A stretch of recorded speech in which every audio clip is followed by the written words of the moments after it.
Terima kasih untuk kita semua.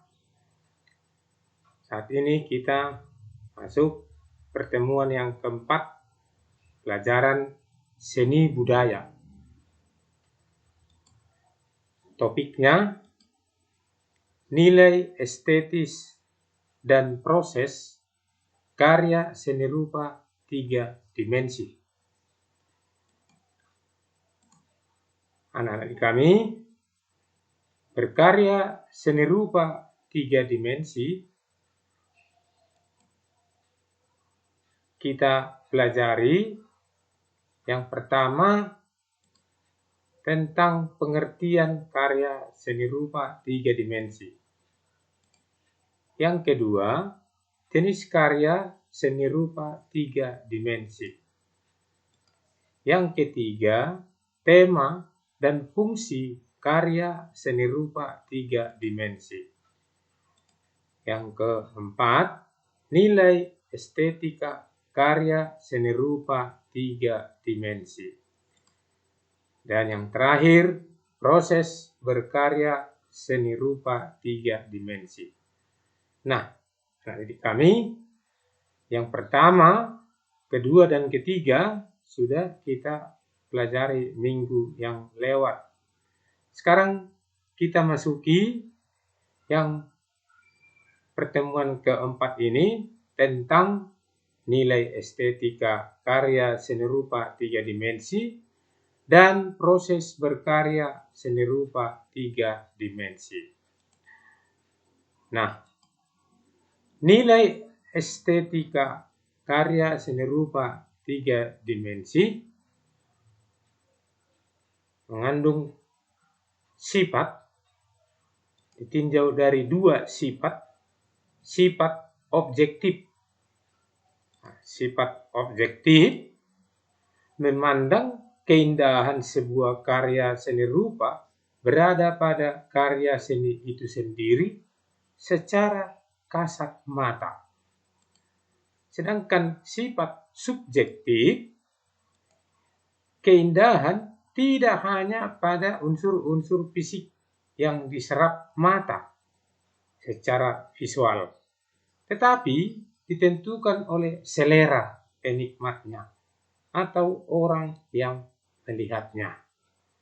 Jadi kedua sifat ini, objektif, subjektif, itulah nilai estetika karya seni rupa 3 dimensi. Nah, kemudian sifat objektif. Sifat objektif bisa dilihat dari 4 posisi. Sisi pertama, istilah simbolis. Simbolis karya seni tradisional biasanya diwarnai perlambangan dalam bentuk metafora binatang, tumbuh-tumbuhan, bangunan, atau figur manusia. Nah, sifat objektif secara simbolis. Yang kedua, bisa dilihat dari mitologis.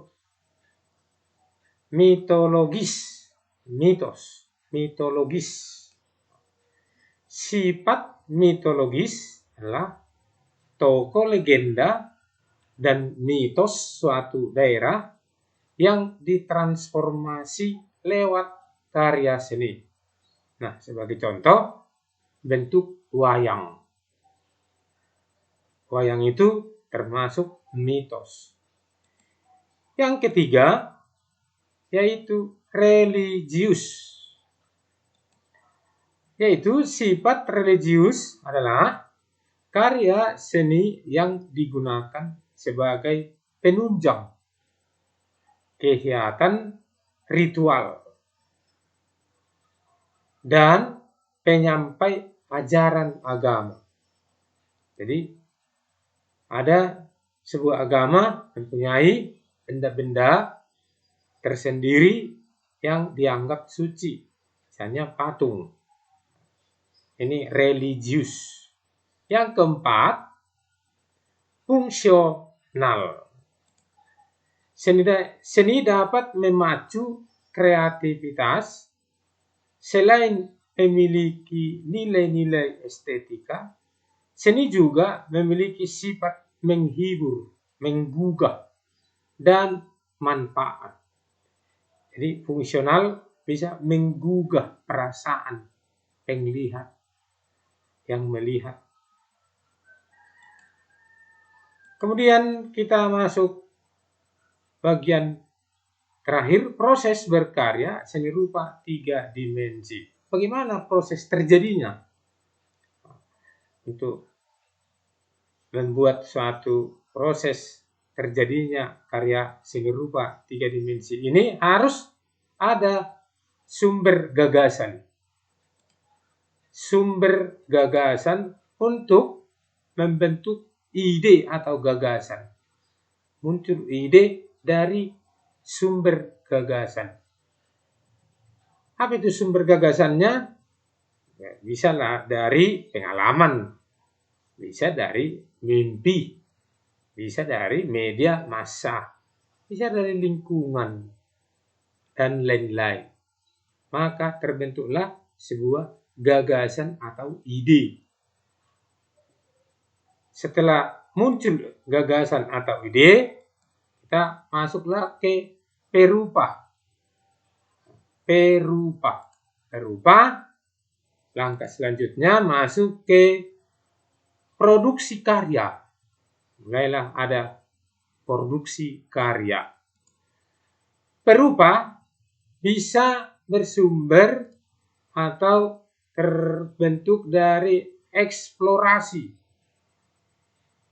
sebagai penunjang perupa ini, yaitu bersumber dari bisa mediumnya, tekniknya, alatnya, bahannya, objeknya, dan lain-lain. Kemudian juga membentuk langsung ke produksi karya. Supaya terbentuk produksi harus ada medium, teknik, alat, bahan, objek, dan lain-lain. Setelah produksi karya, barulah pameran karya dipamerkan, diorbitkan. Itu tadi penunjang ide atau gagasan. Setelah dipamerkan, ide atau gagasan itu tadi sudah terjadi, sudah nyata.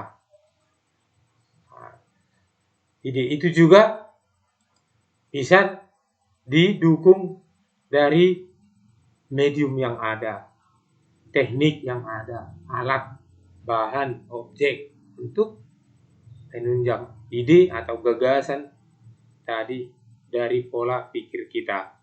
Itulah proses berkarya seni rupa 3 dimensi. Sekian dan terima kasih.